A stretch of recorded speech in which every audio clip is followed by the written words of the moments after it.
Hello, everybody. Welcome to DCL Talk Show on DCL Radio. Today is September 26th, and we are into semi-finals. And season it looked started yesterday, and today we are talking about semi-finals. And to walk us through what happened last week and what is going to happen, to discuss about strengths and weakness of semi-finalists. I have our regular analyst Jesse and Imti with me. Welcome to the show, Jesse. Yep, thanks, Jagan, and welcome all the listeners all over the world. And as you said, we are into the week of semifinals, just 2 steps away from the most prestigious trophy of Detroit. And I think all the 4 teams are right up there, if you ask me, to be contesting for this elite trophy. Welcome to the show, Imti. Thanks, Jagan, and I would like to welcome all our listeners to yet another show of this DCL talk show. And like Jesse mentioned, like we are almost there and just waiting to see who the winner for 2019 would be. We'll discuss more in the show. Good. We have two other gentlemen here. One is a well-known personality in our DCL radio, Avinash. Welcome to the show, Avinash. Thank you so much, Jagan, and it's always a pleasure to be on the show. And what a time it is to be on this show. We've reached the business end of the tournament, like you guys mentioned. The stakes are high, and so is the quality of the teams that are playing. So it's lovely to be sitting here and speculating on who's going to go through and win the big prize. So good evening to all the listeners as well, and sit back and fasten your seatbelts. Welcome to show Sai, one of the superstars of this league. Thank you, Jagan, for the invite. This is my first time on the show. Hopefully, I try to keep up with you guys and contribute my 25 cents. You have a best team here, so nothing to worry. And with that, before we get into the details of semi-finals and last week games, and if we look at the 4 semi-finalists, 2 are oldies, 2 teams are oldies, and 2 teams are, I would say, a merger of different teams. One is Glads and one is Indus Thunders. And I quickly took some voting in dclradio.com as well as in our Facebook, and the top vote getter, and there's no surprise there, Gladiators, and second vote getter are Indus Thunders. And before we get into all those details, let's talk about last week games a little bit. Okay, the Rockers versus GLCC, and I have Rockers star here. I'll start with him. Sai, I'm going to start with you. Okay. Yeah, sure. What went wrong for Rockers? When we were playing the game, we always discuss in sessions. So each innings have 2 sessions, and we were going when GLCC had a good start. They haven't given us a wicket. They did their homework. We were still okay because they haven't scored 2 big runs either. Coming up from previous games where against Pokeries they scored too fast in the first session. We were still okay with 41 for 1 after 12 overs. We were like, okay, this session is a 50-50, and then if we can restrict them to a respectable total, we have a shot at it. Which we still had, even though they have a big hitters down the order, we still contended them for 115. And we tried to start our second innings on a good note, but they quickly got a couple of wickets. But even though we're fairly new to the league, our guys stepped up and had a good first session. They made 45 for 3, which is respectable, which took us to a final session on an even note. As it always happens, experience versus a new team. Most of our guys are like, most of them are playing first time for DCL. So as soon as you in a playoff game, as you all expect, as soon as you give an experienced team like GLCC a single chance, they try to come at you. That's where I would say the pressure build up on our guys by getting Naresh run out, and then there is a minor collapse there. That went wrong. That decided the game. Yeah, probably that is the game changer run out, game changing run out. Yeah. So let me go to Imtiaz. Imtiaz. Yes, sir. See, at the midway of the season, nobody expected GLCC to make it this far. Your thoughts on that? Yes, Jagan. I think we were discussing about this in the middle of the season in a couple of our talk shows where GLCC was not performing up to the mark. But then again, a seasoned team like GLCC, even at that spot, we were still expecting it to make it to the playoffs, but they had to make some changes to their team or the combinations and come back strong in the second half, and that's what they did. I think the biggest change that I see in the team from the middle of the season to the fag end of the season is I think their batting has started to click, which was missing in the initial stages of the season, and it's come in very crucial situations. I would say, like even in the pre-quarters, I think their batting clicked very strongly. The top order performed well, and even in this quarterfinal game against Rockers, I think the openers just give them a brilliant start. So I think that is the biggest change. And then on the bowling front, I think they have been doing absolutely well, and they are just continuing to do that with able captain Samish leading the way himself in the bowling stats also. So I think if you ask for one factor, I think that was the biggest change for me. The batting has come good for GLCC. Okay, just a question. Basically, Rockers, which is Pirates. Okay, as a unit, Patriots. Patriots. Sorry, I thought Pirates. I'm very sorry about that. So Jagan, if you ask us Pokeries, we'll label them Pirates, but no, they okay.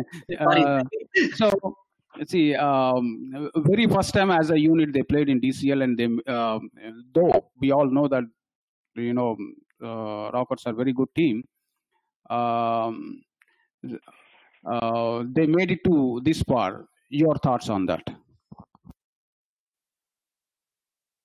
Is it to me, Jagan? Yes, Jesse. Yeah, I think if you would have asked me at the start of the season, knowing, I mean, they're playing under the banner of Rockers, but we all know they are Patriots. We have seen them at least I have been seeing them from a couple of years, and they are a fantastic team. And it doesn't surprise me one bit that they have made it thus far. Even if they would have got a little thing in their favor, they might have made to semis also, which would be a great start. But I think they have a fantastic season to look back to, and because of 2-3 reasons, they have all the bases covered. Plus, in cricket, it most of the time, or not most of the time, but so many times in current situations, it all boils to how and in what sense, aggressive, defensive, in what sense you are being led by your captain. I think they have a fantastic captain in Sai, who understands his cricket as well as his teammates' strengths and weaknesses, and gives responsibilities according to them. And they are so happy to do their homework and do their job, which is assigned to them. So it's like a machinery which has all the moving parts. But if all the moving parts know their job and when to stop, when to start, when to rise, when to just held back, I think that's one quality of Team Rockers I like quite a lot, and I think they'll have even further inroads into semis and finals maybe in the coming years. Thank you, very well said. Okay, now my next question to Avi: if Rockers have to make it to next level, I mean beyond this, whatever they achieved, do you have any inputs for them? For sure. I really think it's one, like Sai himself mentioned, they shouldn't let the game drift in the initial stages of their bowling innings, because I think that's where the last 2 games they've kind of faltered. And again, if you see both the game against us, Pokeries, as well as this game against GLCC, really other than Naresh, there wasn't much support in the batting as well. I think towards the end, Balaji, I believe, scored a bit, but which was the case in our game as well. But it really can't be the kind of bits and pieces batting scorecard that you see here. So when I predicted GLCC to win this game, it is purely because I figured that they would just not do the kind of horrendous bowling and fielding that we did against Rockers. So which it pretty much turned out to be the case. So I think for Rockers to get across that line there, their batsmen need to step up and make sure that they don't lose wickets in heaps and leave it to just one or two people riding their luck maybe, or just genuinely playing well, because that's not going to be enough considering the standard of cricket that we see these days. So nothing, I wouldn't fault Sai for his leadership at all. I think it's been very inspirational. I'm very happy for him that they came this far. But yes, his batting firepower needs to click. Okay, the next game of the night is KRCC versus Indus Thunders. Last week, I thought, I mean, when I looked at all their stats and everything, though everybody is favoring Indus Thunders, I felt like this is going to be a even matchup. End of the day, it has become like KRCC versus Manoj. I've seen his batting that day, boy, in one of the best innings in recent times, you know.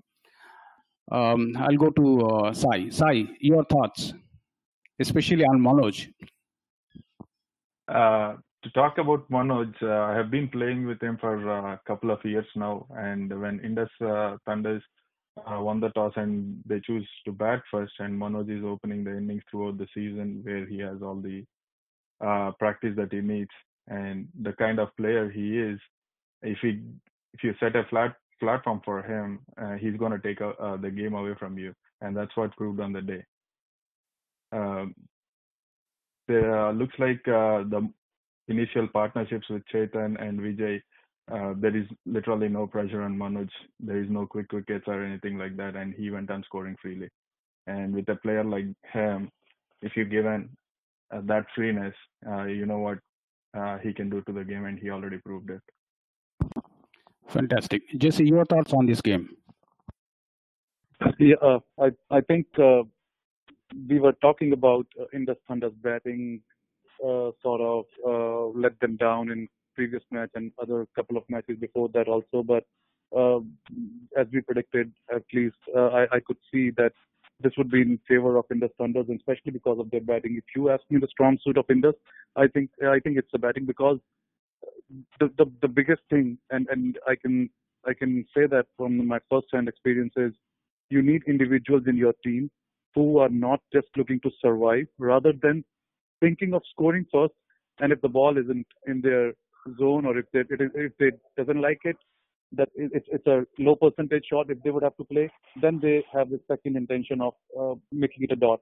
But in most of the teams that struggle to cross that 110 run barrier, that's where the problem is, because most of the batsmen, they are not confident enough in their skills, and they choose to stay there and accumulate, and there are just 1-2 players who like to score and others support them with 7-8. But within the Thunders, I think they absolutely displayed why they are a strong team, because they bat very deep. They bat from number 1 till number 10 at least, or maybe number 11 also.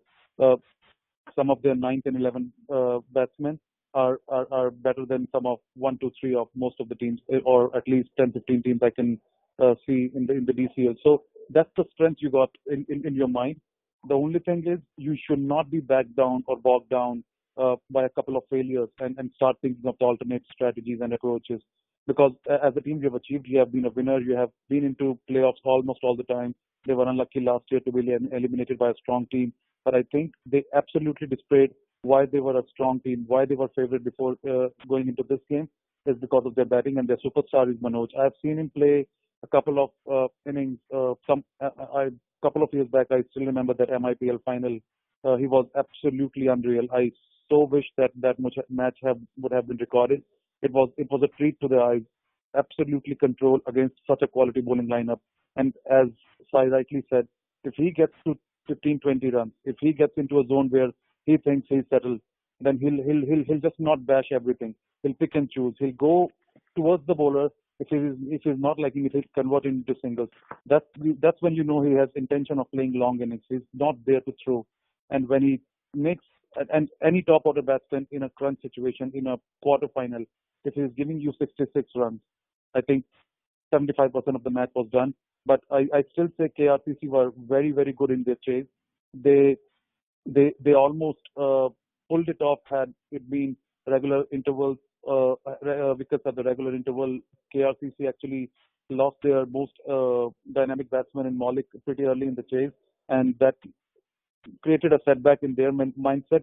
But I think they still did not throw in the towel, and they fought till the last. And I think they should be pretty proud of their season, because they are also a team who has a lot of individuals who have been playing, who are playing together for the first time. So there were a couple of Ebon 11 or Detroit 11, a couple of guys from previous Glads like Maulik and Ronnie, and some of the old friends of Yogesh and things like those. But I think they had a good season, and like Rockers, I think they can achieve so much in the coming seasons. Very well said. Inti, if you look at their bowling figures, the KRCC bowling figures, their best bowlers are Sahesh, Parag, and Ronak. All ended up giving more than 5 runs, especially their key bowler Ronak Patel ended up giving close to 8 runs. Yes, So I think like yeah. Sorry. Yeah, please go ahead. No, I was just reiterating the point that I think Sai mentioned when he was talking about Manoj. I think the initial partnerships were going so smoothly that there was not much pressure on Manoj. And once you have that kind of platform with no pressure, he's such kind of player who has a mix of both shots and also the scoring runs, like keeping the scoreboard ticking. He's that kind of player, so he never bogs down or there is no pressure. And add to that, when there is no pressure on him, he'll just score very freely. And I think that showed up on the bowlers also, where they were not able to pick the wickets initially, and extra pressure on them to go for the wickets. And in that process, I think they let out those runs more than usual. Okay. The next question I have. Yeah, you were asking a specific question. See, the next question I have is, if you look at their batting, okay. See, Onkar Dombe, I was watching this guy also there from the dugout, and he actually matched almost whatever Manoj did. But only thing is, nobody supported him, and I mean, at the end, Ashish came and he tried to help it. At the half the way, I felt like this is a match that is going to the wire. But then Manoj Singh came and he changed everything with his bowling. So, your thoughts on his bowling? Questions to me, Jagan? Yeah. Okay. Well, yeah, Manoj, as we know, I mean, he's not just a batsman, right? He is a genuine all-round talent. I've watched him as an opponent from the sidelines. I've played with him as well. So I'm not at all surprised. It was obviously one of those days where it was just Manoj's day. He probably everything that just came out of his hands was gold. But and that's where really the failure of the middle to the lower middle order of KRCC really shows up. And they probably missed someone like Saurabh, who I believe is now back in India, because I've played with Saurabh as well, and I've seen him for a few years now, and he has the tenacity to hang in there when an opposition bowler like Manoj is going on the rampage. So I think that's probably where KRCC might have felt a bit shortchanged. But yeah, nothing to take away from Manoj's performance there. I think he was pretty much single-handedly stole the show for Indus. The only thing that I see there for Indus, which might be a bit of a concern, and I might just be overreading here, but with all this spotlight on Manoj in this particular game, we're missing out on the fact that from about the 21st over to the 25th, Indus barely limped to the end of the innings with 1 wicket to spare. I think they were so laid back after having had that platform set by the top 3 that the rest of them probably just went for it blindly. And when you play against teams that are stronger, especially like Gladiators, who keep on coming at you, that might cost them. So they may want to take a look at that, at how their middle to lower middle order perform as well. See, I have another quick question here, and all of you can give your opinions on this game. I felt like KRCC, they had no plan getting into this game. Anybody wants to give some opinion? And I'm not talking this one just because the game is over and KRCC is lost, but while I was watching, that's what I felt. Any thoughts? I'll start with Sai. Sai. Jagan, coming to your playoffs game, I don't think anybody will miss their homework, because from game to game we almost had a week. The only thing that surprised KRCC is just one innings. Probably they might have missed their plans because of Manoj's innings, but still after the early couple of wickets, they did not. If you look at the way the first session has been scored, you would be looking at 150, 160. But there are no proper innings after first three batsmen, which led me to think that they came back pretty well. But yeah, when they are chasing, if they don't have enough partnerships or enough guys to support when you're chasing 136, that's where Indus took the game away, as they are also one of the experienced teams in DCL.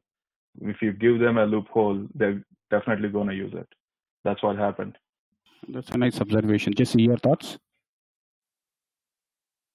Yeah, Jagan, I think I don't think KRCC didn't have a plan. The thing is, if you examine Indus Thunder's strategy, I think for the last 3 seasons carefully, they might look like a team who has all the raw talent and who has all the match winners and all rounders filled from 1 to 11. But like I said, for Rockers, this is even more truer for Indus Thunder, that everybody knows their job. They have also a great captain in Sandeep. When they had a solid foundation and they did not just run away with the game in the first 8 to 10 overs. Chetan was dismissed when the score was reading 33 and it was almost 9 overs. So they were not even 4 runs and over. But the important thing was that for so many of their batsmen who have the ability to use long handle also, now it's not a 25 over game. The psychology changes. It's now become a 16 over game.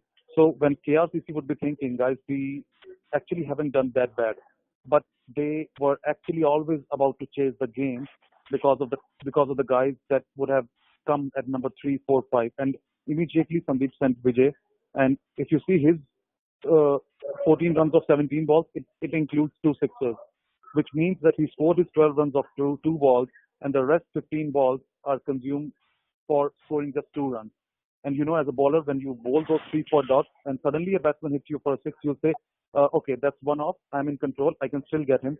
But when you see the overall impact that he had on the game was that he lifted the run rate from 4 to almost 5.5. So, or 4, almost 5. So that's the sort of role they have defined. And immediately you are on the back foot as a bowling side, and you are like, guys, are we doing something wrong? Let's bring this change. Let's bring that change. And as I said, experience versus some of the guys who are playing together for the first time, especially on such a big stage like playoffs. I think most of the guys in KRCC are from urban 11ers or retail 11ers. And what I can remember, they were almost every time knocked out in pre-quarterfinals. They also used to make to playoffs, but they were never in quarters and semis. So it was a big occasion for them also. I think they'll learn a lot from that. But yes, they did have a plan. But Indus Thunders were too good, and most of the time, if you match up these two teams in a crunch match, in a knockout match, I think this might not be one off, because Indus Thunders are a more settled side. They play T-ball so much, and also they play all the time together, so they know how to back each other and how to come out of difficult situations and win those. Yeah, you made a nice point there. They play together a lot. Imti, you want to add anything to this? Yeah, I think they definitely had a plan, KRCC, because when I talked to Satish, captain of KRCC, after the game, he was mentioning that in this season, whenever they bowled first, they never let more than 80 runs to any opponent, and that's what they were trying to do in this game also. I think like once have the score less than 80 or around 80, and they were confident enough to chase it. So definitely they had a plan in the mind, but obviously that didn't work out. Manoj Singh happened, and then they kind of lost in the process. But again, the other thing that surprised me was, even though they were confident, I think in a crunch game, winning the toss and electing to field was a very, very big gamble that did not work out. But on any other day, if it had worked out, that would have been a masterstroke from Satish, I would say. Yeah, that's a nice observation. I think almost everybody took fielding after winning the toss last week. If my guess is right, even Rockers did the same thing, right, Sai? Brownstone, I think. Except for Brownstone, yeah. Okay. Avi, do you want to add anything to that one? Sure. I guess, I mean, you get teams in all flavors and colors, right? On one end of the spectrum, you have somebody like Sandeep Gopu, who I'm sure is listening very ardently to this show tonight, who basically looks up the direction of the wind, the atmospheric pressure, the moisture, and what or not for the next day, and plans to that level. And on the other hand, probably your teams like KRCC that are a bit more spontaneous. I wouldn't say that they didn't plan, knowing Satish Gaba, but I have seen them on the field where it's more like they have a certain mindset and they look to see if the opposition is playing them rather than them tailoring their game to the opposition, which I wouldn't necessarily fault them with. It's just so happened that they ended up on the wrong side of the coin this time. That's all. Okay, the next game of the night is Raptors versus Gladiators. And last week, we all thought this is going to be a tough one. Tough one, at least, we felt like Raptors is the one, they have equipped well to beat Gladiators. But end of the day, they lost by 66 runs. But the positive side of this match is, I think this is the first time Gladiators are all out before 25 overs. Okay, I'll start with Sai. Sai, your thoughts on this match? I have seen Gladiators for a couple of years now, Jagan, but one of the points that I think I observed is, as everybody knows, that Glass has a good batting lineup, but they were not much confident while chasing. The big upset I saw in this game is when Raptors won the toss and let Glass bat first. When you have a good batting lineup and you give them no pressure batting, everybody in the lineup will try to take the game away from you, and that's what Glass did. I know from what Raptors' point of view, they might think their bowling lineup is good enough, but if you wanted to put pressure on a team like Glass and with the batting firepower they have to use all those loopholes. That's where I think they missed a trick there. Okay, just this is what I thought personally. When Amarendra has to bowl and take wickets, that's a no-no for Raptors. Your thoughts? Is it for me? That's what Jesse. Yeah, to be honest, Jagan, if you ask me, the most disappointing game of the weekend, I would name this one. I completely agree with Sai here. I mean, the biggest mistake you can ever make, I don't really believe that all of the Raptors think tank were on the same page that we would actually bowl first and give Glass batting. I think that's not a good idea. To me, if you ask me, how do you, even if you are not looking at opposition strengths or weaknesses, what is your strength? To me, if I look at the Raptors, I see 5 very good bowlers. And I'm not taking anything away from their batting, but to me, and I think most of the guys would feel that Raptors bowling is pretty good. They were missing Navpreet, yes, but still they had Manoj, they had Harsha, they had Anil, they had I think Satya. I think they have a fantastic bowling lineup. What department of your side or of the game would you like to take more added pressure if you are asked or if you are stuck in a crunch situation? Which department, your strongest side, would then be talking to each other and saying that, guys, come on, this game we haven't scored much to our liking, but Why did we bat first? Because we know our bowling can do the tricks. Harsha could be a totally different bowler. He could be a beast when he thinks that only 75 are there to be defended. But what they did was exactly the opposite. They again put their own batting under pressure. They can even if they would have restricted 100 Glads to 105, 115. I still think it was Glad's game. I don't see Raptors chasing 115, 120 in a quarterfinal against Glad. We all say Glad's batting is so strong, but their bowling is not. It is I always say it is in comparison that between the two traits of their side, it is the batting that is stronger, but their bowling is very, very, very strong. If you look at have they covered all the bases, I think they are a fantastic bowling unit too. So it was a pretty bad decision. And what did they do? I was playing actually on the field right beside the Glad's game. What I saw in the first 5 to 7 overs was absolutely ordinary cricket. Their upfront bowlers bowled half trackers, at least 2 or 3 of them, and Aditya was right up there to take use of that. And even after when they tried to come into the game by taking a couple of wickets, I think no, not taking anything away from Glad, but the Raptors, they only bowled well in patches, and you cannot afford that against side like Glad. But before finishing my point of view, a special mention for Hardeep. I think that guy is alone in a mood, and I think the entire Glad unit is in a mood to not just win it once or twice. I think the way these guys are batting, especially, I think they are mentally prepared to create a legacy for DCL for the years to come.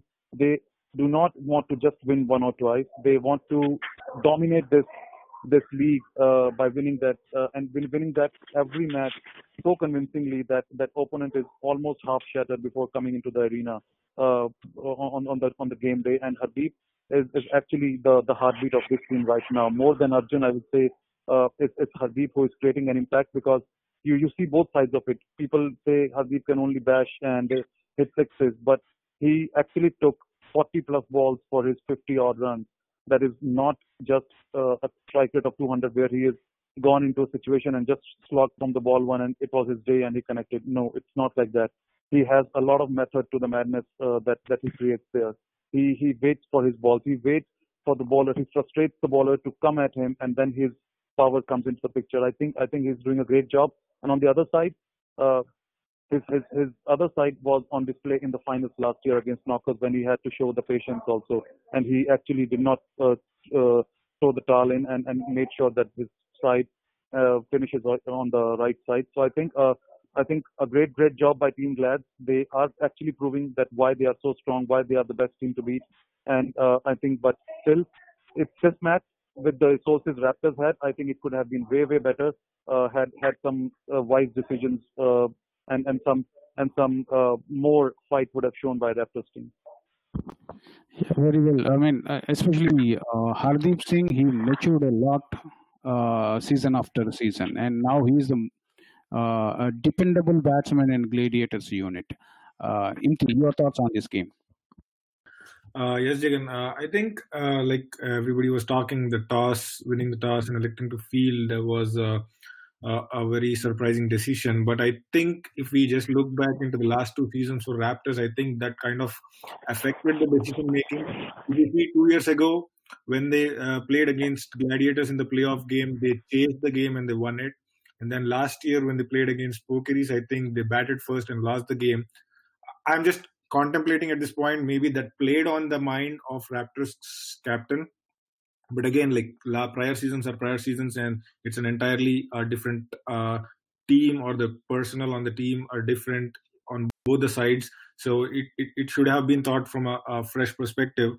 That being said, like again, pressure games, you always try to bat first and put pressure on the opponent. That should have been the basic template of the game. But again, like whatever decision they made, that just did not work out. And after winning the toss and selecting to bowl, I think another decision that surprised me was opening the bowling with Anil, when you have the likes of Manoj and Satya in the team. So again, it could have been a strategy. If it worked, it would have been a masterstroke. But then again, like with the likes of Gladiators batting, it was a big gamble, I think. And like Jesse mentioned, Gladiators has been a totally different unit since their batting is clicking every game, and they have been consistently scoring runs, and it is a very difficult task for the opponents to really restrict the batsmen of Gladiators.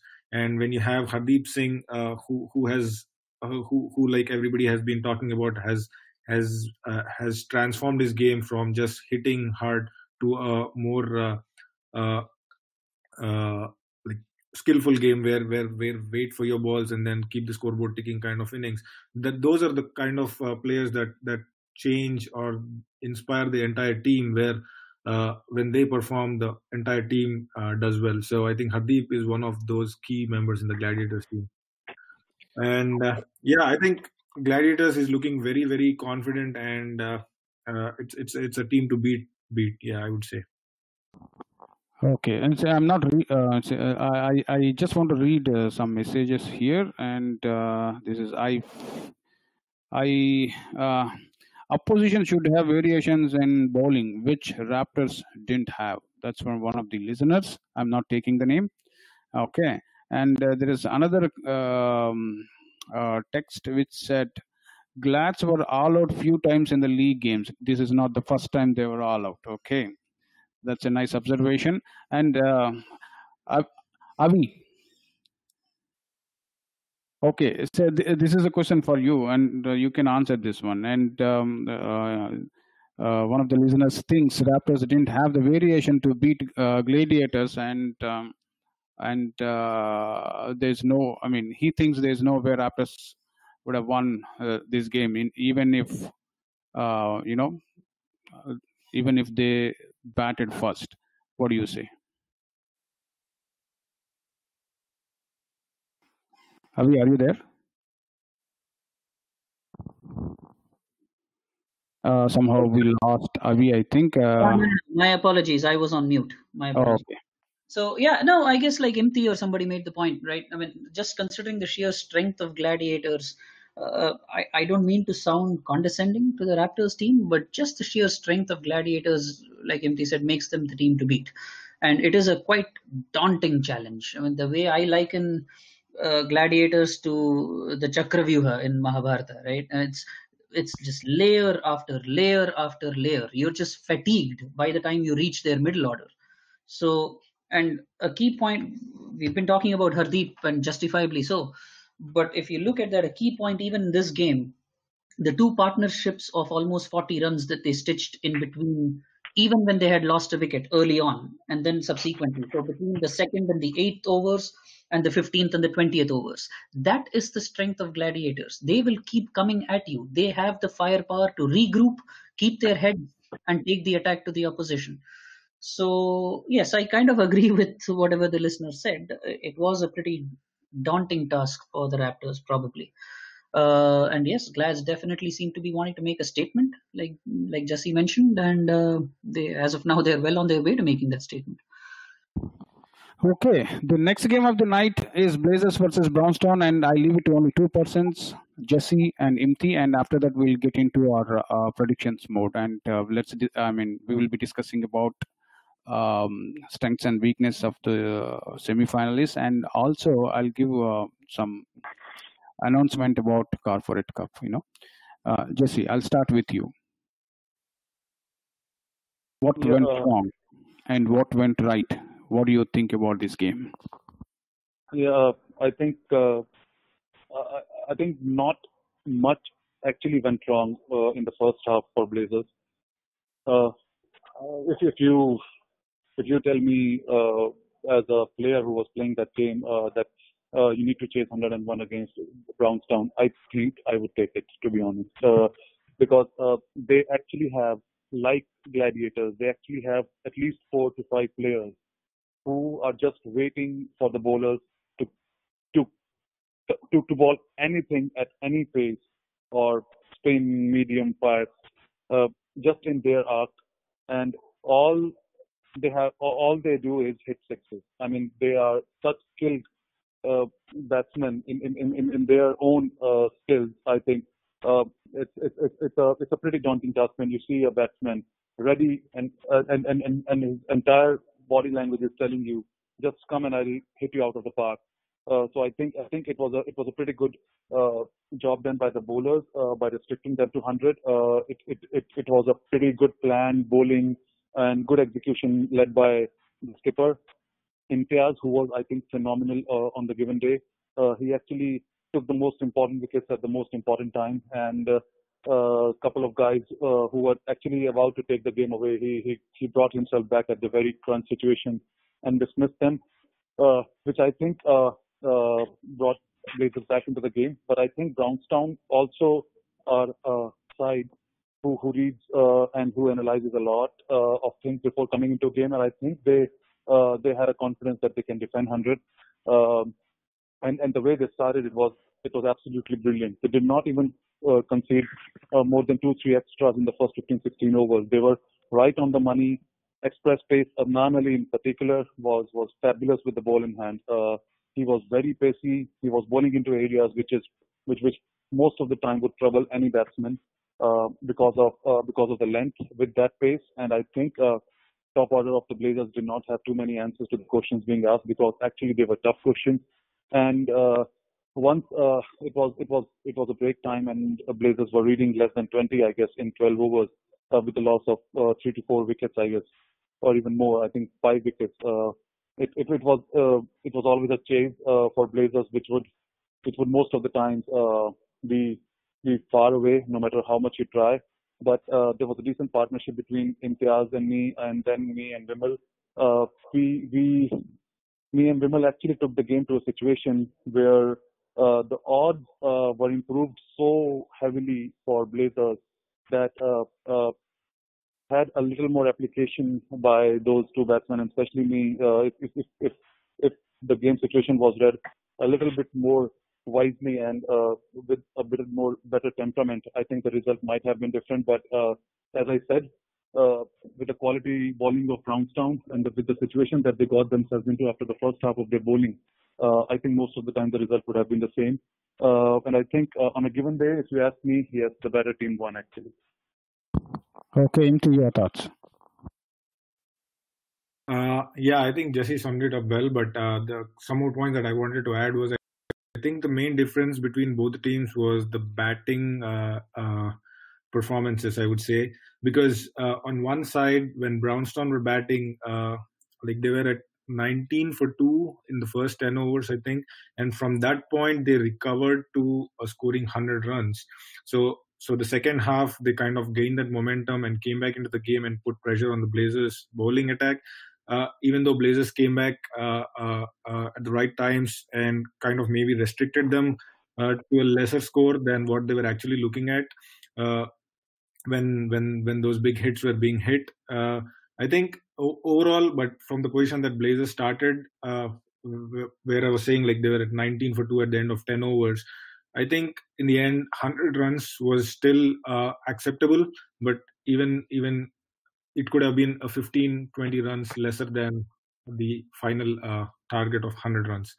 And then in the second half for Blazers batting, I think the same first 10 overs, Blazers were down for 20 runs for 5 wickets. And I think that was pretty much the biggest difference between both the teams.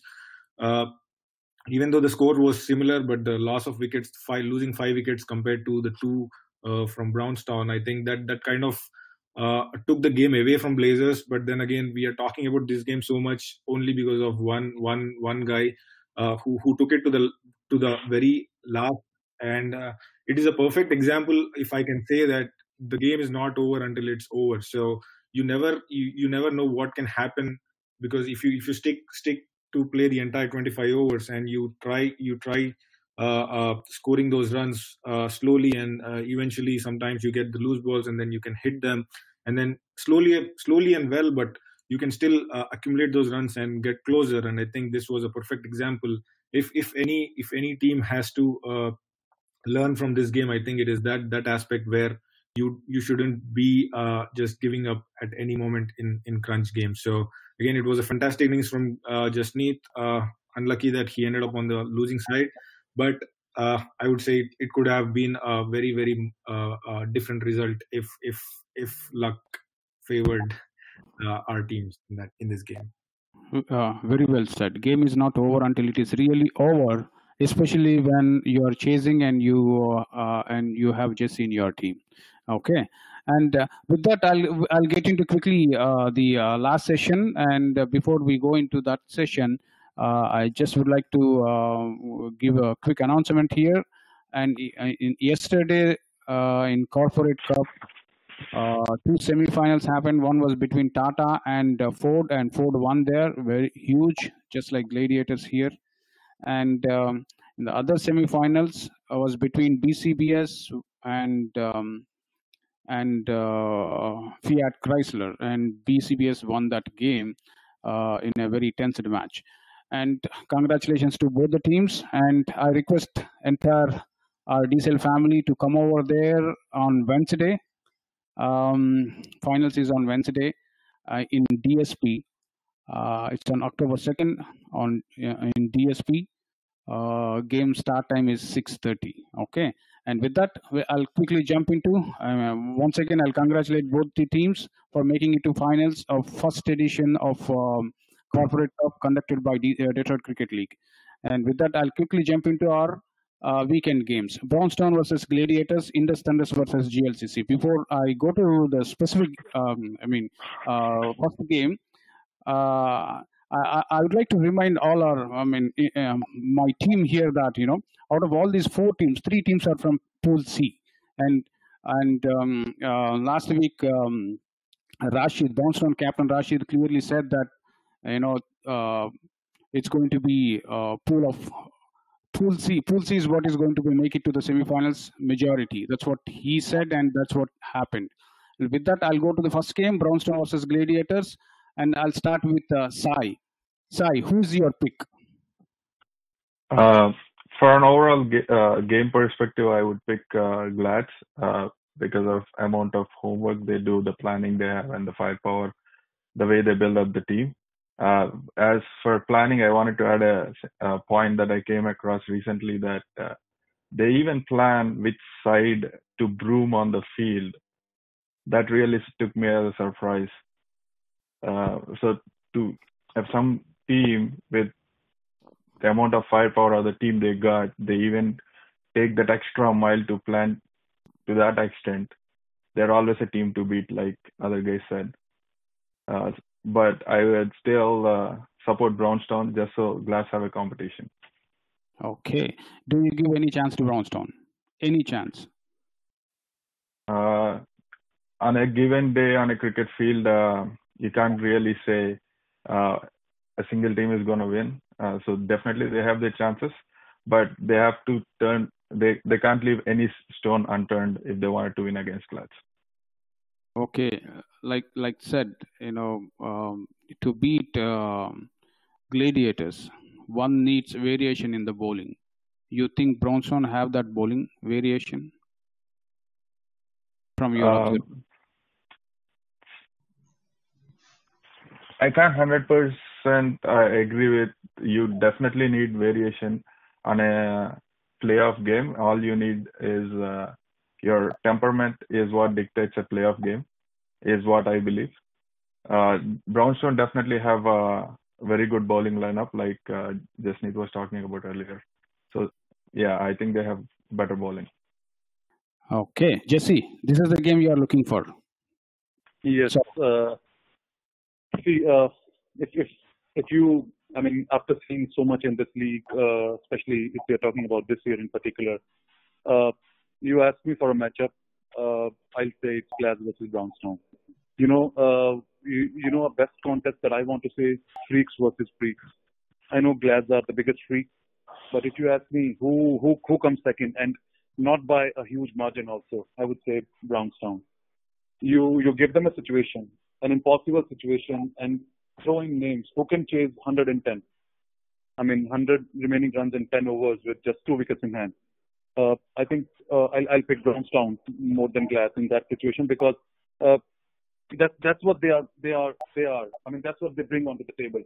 So I personally have this contest right up there in the league. I think if there is one team who can beat Glass, I'll repeat myself, if there is one team who can beat Glass, it's Brownstown for me. Uh, being played against Brownstown just a week back, I think their biggest problem would be the fifth bowling option. Uh, or if they did not have that available in the game against Blazers, that's a different topic. But I think they were lacking the fifth bowler option apart from Mansab, Adnan, Talal, and Saad. I think their fifth bowling option in office, they need to have a couple of more guys who can actually exert even the same sort of pressure and do not give anything away. Just let hit off good balls. You have to have a reading against the batsman and not feed him and make him hit the balls that he doesn't like to play. If he scores, it's not your fault. You can only do that. I think in batting wise, the template is a little different for the both teams. Glads like to take the attack on from the very first go. But Brownstown like to take their time because they want to shorten the game for their hitters. They want to make their batsmen that follows after 12 overs have a clarity in their mind that it's a 10-over game now. Everything can be hit for a 6 and everything should be hit for a 6 if it is in or not. You do not have to think about we should not get all out and things like those. So that's what their top order does. I think that's a fair approach. You have to understand your strength and weakness. I think the main difference would be fielding. Yes, Brownstown have a few pretty agile fielders in Mansab, Adnan, and a couple others. But I think overall, their fielding is way, way behind than Glass because they are one of the best fielding side in the entire league. I think that would be on display even in the running between the wickets when the two sides would pair against each other. So odds are heavily in favor of Glads. But as I said, it's freak versus freak. I wake up in the morning and if I see one freak beating each other, I won't be surprised. I'll say it's a game for Glads, 51-49. Fantastic. Imti, it's Brownstown character versus Gladiator's talent. Do you agree with that? Yes, that, and also I think, like Jesse mentioned, I think this game has a good chance of making it to be a blockbuster. But if there is any team that can defeat Glads on the strength of their batting, it could be Brownstown. But comparing both the teams, I think the batting is pretty much the same, the template of batting on both the teams. And bowling wise, I think are also on par. I think the main difference would come in the fielding where Glads take the honors. So again, I'm umpiring the game. Probably I'll have the best seat, and also hopefully this will be a very smooth game. But we'll see. I don't want to make any predictions. I just wanted to add those points about their roster and their teams. Okay, Avi. I guess there's nothing. Gladiators is what one of the listeners saying. Your thoughts on that? I'm sorry, I lost your voice there for a bit. What was the listener saying? Mansab. Hello, can you hear me? Yes, I can. Yep. Okay, it's Mansab versus Gladiators. Probably. Yes, there is a possibility of that happening, but I wouldn't say that that's for certain because it's not like Mansab performed much even in the previous game. Yes, he's a game-changing player, and if he goes berserk, then like Jesse mentioned, that's probably one of the two threats I see to Gladiators. One is if someone like Mansab goes absolutely bonkers and hits everything in his sight, and the second one, if at all I see any threat for Glads, it could only be their own, and they are not a team that typically has it, but it could only be their own overconfidence or conceit in their abilities. They have dominated all other teams that they have faced.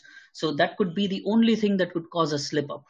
So yes, Jesse put it perfectly when he said of all the teams in the league, the only ones that could probably give Glads a run for their money and maybe even surprise them are Brownstown, considering they're a team of freaks, like he said. But I would still probably give this one to Glads.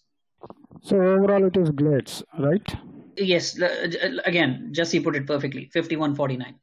Okay, so let's quickly jump into our next game, the Indus Thunders versus GLCC. I'll start with Sai. In this game, I've been playing with Indus for a while now, and coming to a playoffs game, however they played their leagues, they bring a completely different game to the playoffs. And if GLCC has to beat Indus, they have to constantly put pressure, and they cannot leave any open space.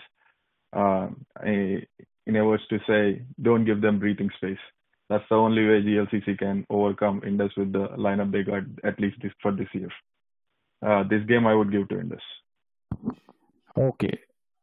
If GLCC has to win, you said they have to be very tight on everything, right? Yeah. Yes. Okay, very good. That's a nice point. Jesse, your thoughts on this game and your pick? I'll pick Indus Thunders here to start with. And I think they are as much favorites as GLCC were against Rockers, in my opinion. If I am proven wrong, it would be a cracker of a game, to be honest. But what I'm thinking, if it goes like that, I think Indus Thunders would win it not pretty easily, but they would be in the driving seat, and GLCC might be chasing this game. That's how I'm seeing this game. But I really, really want to be proven wrong. The reasons for that sort of prediction is Indus Thunders are a much balanced side. Indus Thunders are a side, as I said, who plays so much together, who understand the big situations also. It's a DCL semi-final, yes. But have they played together in semi-finals? Yes, so many. They have played Michigan Cup. They have played two-day tournaments, and they have knocked out teams that are better on paper than them. Plus, they have a better and a fighting top order to me. Manoj, Chetan, Vijay, Sandeep, Madhu, and Verma. I think if two of them gets on a roll, they are immediately thinking about, okay guys, let's make it 125. Let's make it 140. GLCC needs to do a lot of things right. They'll start a little behind on paper as compared to Indus Thunder. But I think what can bring them back is their bowling more than their batting. I think, and one other observation I have been making in the GLCC lineup is, I've seen, actually I was umpiring a game, and the guy who was looking most in control, if I am able to recall the name right, is Sudeep. I think he needs to be given more chance. Him and Sudhir and Akash. I think these should be the guys. And along with Ajit, that should be given maximum number of balls to be faced if they want to make an impact, because he might not be a huge every household name as far as DCL is concerned, Sudeep, but the way he was middling, the way he looked compact, he was absolutely in confidence, and the way he capitalized his innings in one of the games I umpired, I think it was fantastic to see, and the exact approach you have to have when you are looking to stay on the crease for long, but also looking to score. I think the bowling lineup of GLCC is pretty good. They have, but I still think it's an Indus Thunders game to lose. But as I said, I would like to see myself proven wrong, because that would end up having a great match. Imti. Yes, Jagan, I think at the start of the show you mentioned that this semi-final can be touted as experience versus youth, that kind of statement. But if you see, both the teams have the experience of playing DCL finals and playoffs in the last seasons, and from that perspective, I would rate both the teams almost at the same level, handling the playoff pressure, I mean, and if you look at both the teams, I think from a bowling perspective, both the teams have their bases covered in pretty much the same way. The defining factor would be the batting of both the teams, because both the teams throughout the season, I think, have faltered with the batting in the initial stages, and then in the later half of the tournament, I think their batting has clicked better, and very much with GLCC. And also with Indus Thunders, I think the top order performing is most crucial for them, because if they have to win games, I think that is where they need to be consistent. And I think they have been doing that for quite a bit in the later half of the season, I would say. And I think Manoj will be a very key performer if Indus Thunders has to win this game. And then for GLCC, I think their top order again has to perform if they need to make any impact. Overall, I would give it again like the same ratio like they were talking in the last game, 51-49 towards Indus. Okay, Avi. Yes, I tend to agree more with Imti as opposed to Jassi on this one, because it's yes, Indus definitely do look to be the kind of the more likely winners of this game, but you can never count out GLCC with all their experience and their ability to combine and punch above their weight. And Indus, the one thing in their batting, maybe Manoj might be an exception, but Indus just tend to go for it. They take the attack to the opposition. There is no second thoughts over there. So that can pay off rich dividends in a lot of games. However, against a somewhat wily bowling attack that GLCC possess with all their experience and their guile, it could also prove to be Indus's undoing. So I wouldn't quite say that it would probably be a romp home like the kind Jassi was predicting. It's probably going to be a lot closer, but I will, on balance, give this to Indus. Okay, with that we have concluded all the games. I thought of asking. I thought of expressing my disappointment here. One disappointment I have is this year we will see. We won't see a new winner because all these 4 teams which made it to semifinals are ex-champions. So that is a good point actually, Jagan, because if you see 3 out of the 4 teams that are contesting here are the winners from the last 3 years: Glads, Indus Thunders, and GLCC. True. Yeah. Have Brownstown won a DCL before? They won 2 times.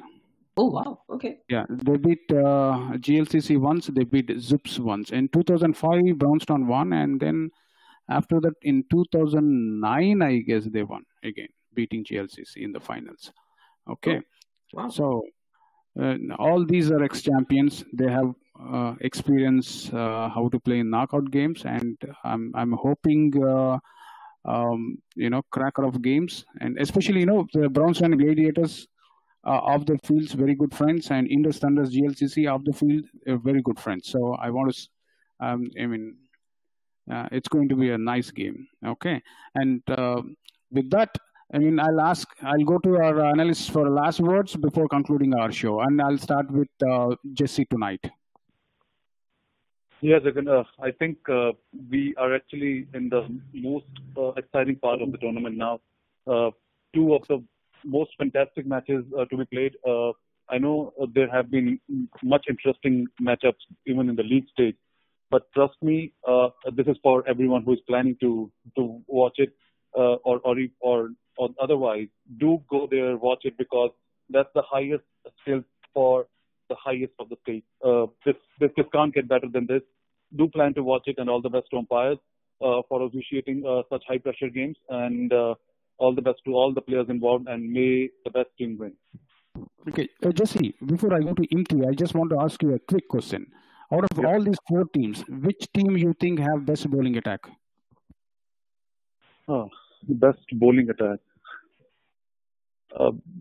I personally don't see any of the 4 teams have the best bowling attack in the league. But if you ask me and I have to give an answer, it's a pretty tough one. I think it will be between Indus and Glass.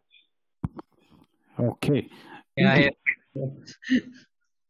Imti, last words, and then I want you to answer the same question. Give me your last words, and then.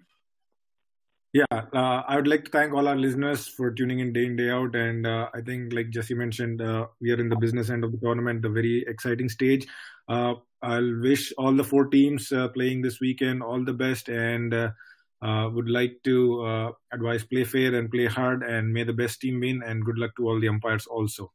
And to answer your question, the best bowling team amongst these four, I would say, surprisingly, I think I will rate Brownstone. Wow. Okay. I'll go to Avi now. Yes, thank you so much. I'm personally salivating at the prospect of seeing the outcome of these two games. My hunch is that it's probably going to be an Indus versus Glads final, but I'd be very happy to be proven wrong. Best bowling attack, yes, I kind of agree there with Jesse, where it really does come down to between Indus and Glads. You can kind of say that neither of them. Indus probably has slightly more variety, if you ask me. But then when you have bowlers like Satya, who himself brings in each of his 6 balls in an over are completely different. So I probably rate the Gladiators bowlers maybe half a step ahead of Indus. Okay, and it's not just you. 99% of the league thinks it's going to be Glads versus Indus. Okay, with that I'll go to Sai. Inti said it's been a fantastic league so far, and we have almost to the end of the league. And whoever played, the total 39 teams are all played either to be a part of the league or to see where we stand today. It's been the two games that anybody in the league will be ready to watch, no matter if they're playing on the field or off the field. Congratulate the 4 teams that make to the semifinals, and good luck, teams. Okay, before I conclude, sir, I must say special thanks to Sai for accepting my request to join the show. And I would like to also say thanks to our great 3 individuals here, Avinash, Jasneet, Imti. With that, we will conclude our show here. Keep listening DCL Radio on DCL Talk Show on DCL Radio. Good night.